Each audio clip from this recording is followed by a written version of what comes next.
بک 4 میں بات آگے بڑھتی ہے اور ایڈیمنٹس جو افلاطون کا بھائی بھی ہے وہ سوال اٹھاتا ہے کہ اگر حکمران طبقے کو دولت نہیں ملے گی یا ان کو عیاشی والی لائف نہیں ملے گی تو وہ پھر کیوں کر یہ کام حکمرانی کا کام سر انجام دیں گے. تو افلاطون نے اپنے بھائی کے جو مخاطب کیا ہے اس کے نام کے سامنے لکھا ہے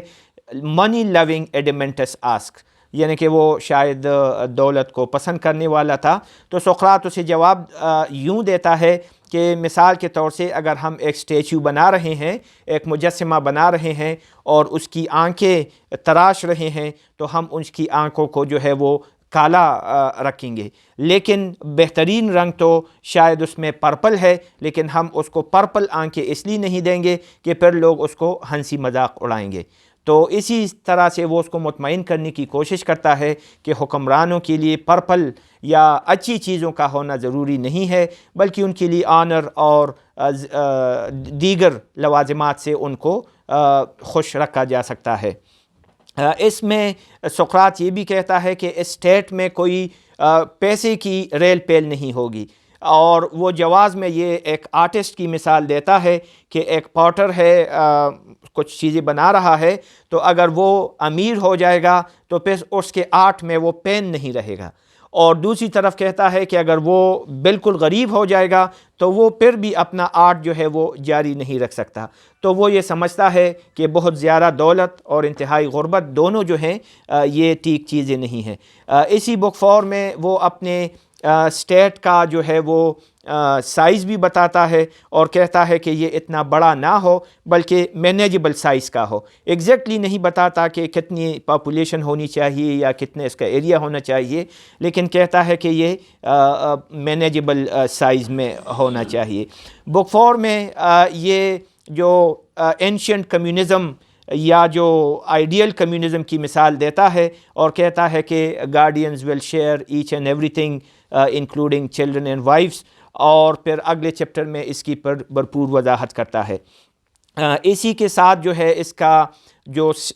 جسٹس جو اسٹیٹ ہے، جسٹ اسٹیٹ یا جسٹ سٹی کی سٹوری مکمل ہوتی ہے، اور پھر ایک انڈیویجول پہ آتا ہے کہ ایک جسٹ انڈیویجول کیا ہوتا ہے. تو انڈیویجول پر آنے سے پہلے وہ جسٹ اسٹیٹ کی ڈیفائن کرتا ہے کہ اس میں all do the jobs to which they are best suited, کہ جسٹ اسٹیٹ وہ ہوگا کہ جس میں ہر آدمی وہی کام کرے گا جو اس کے لیے مناسب ہو. تو یہ جسٹ اسٹیٹ ہے. پھر اس کے بعد یہ انڈیویجول کی طرف آتا ہے اور کہتا ہے کہ انڈیویجول کا جو سول ہے یہ ٹرائپرٹائٹ ہے، یعنی کہ اس کی روح کی سہرخی روح ہے، اور اس میں اپر درجے کا جو ہے وہ ریشنل ہے، اور پھر جو ہے دوسرے درجے کی روح جو ہے وہ اسپرٹ ہے، اسپرٹ مطلب آنر والی ہے، اور پھر ایپیٹائٹ جو ریمیننگ جتنی بھی آسپیکٹس ہیں وہ ایپیٹائٹ میں رکھتا ہے. تو سقراط کہتا ہے کہ جو جسٹ آدمی وہ ہوگا جس کی جو ریشنل روح کی جو ریشنلٹی ہے وہ رول کرے بقایا روح کی دونوں قسموں پر. اگر وہ سٹرانگر ہے، ریشنلٹی سٹرانگر ہے اسپرٹ یا ایپیٹائٹ پر، تو یہ ایک جسٹ آدمی ہوگا، اور اگر ریشنلٹی اس کی سٹرانگ ہے تو یہ جسٹ اس لیے بھی ہوگا کہ ایسا آدمی پھر چوری چکاری، ظلم اور دیگر گناہ کے کام نہیں کرے گا. اس میں یہ بھی ہے کہ یہ کہتا ہے کہ اگلے چیپٹر میں جب یہ بک 5 میں اپنے اس اسٹیٹ کا کمیونزم ڈیفائن کرتا ہے تو کہتا ہے کہ friends will have every thing in common, اور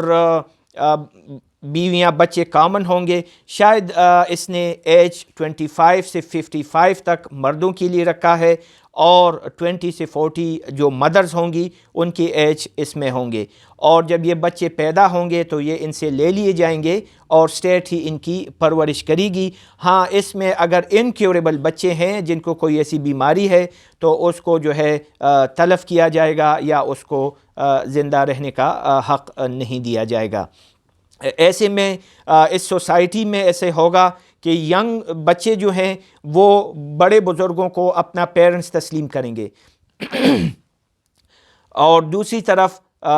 بڑے جو ہیں وہ اپنے سب ینگ جو چھوٹے بچے ہیں ان کو مشترکہ بچے جو ہیں وہ تسلیم کریں گے۔ اس میں سے اگر جو اپر کلاس ہے یا جو رولنگ کلاس ہے، اگر اس میں کوئی بچہ یا کوئی لڑکا انفیریئر وہ شو کرتا ہے تو اس کو اس لیول سے گرا دیا جائے گا، اور اگر ایپیٹائٹ یا آگزیلری جو ہے جو فوجی ہے اگر اس میں کوئی بہتر پرفارمنس کرے تو اس کو رولر بنا دیا جاتا ہے۔ افلاطون سقراط کے منہ سے یہ بات کہتا ہے کہ صرف فلاسفر ہی اچھی رولرز ہوں گے۔ اسی بات پر یہی آبجیکشن ہے کہ شاید سقراط اور افلاطون دونوں فلاسفرز تھے، اس لیے اس نے فلاسفرز کو ہی رول کے لیے بہتر چنا۔ بہرحال ہم اگلے چیپٹر کی طرف جائیں گے اور اگلے سیشن میں بک 6 اور 7 ڈسکس کریں گے۔ تب تک کے لیے اجازت دیجیے گا۔ خدا حافظ۔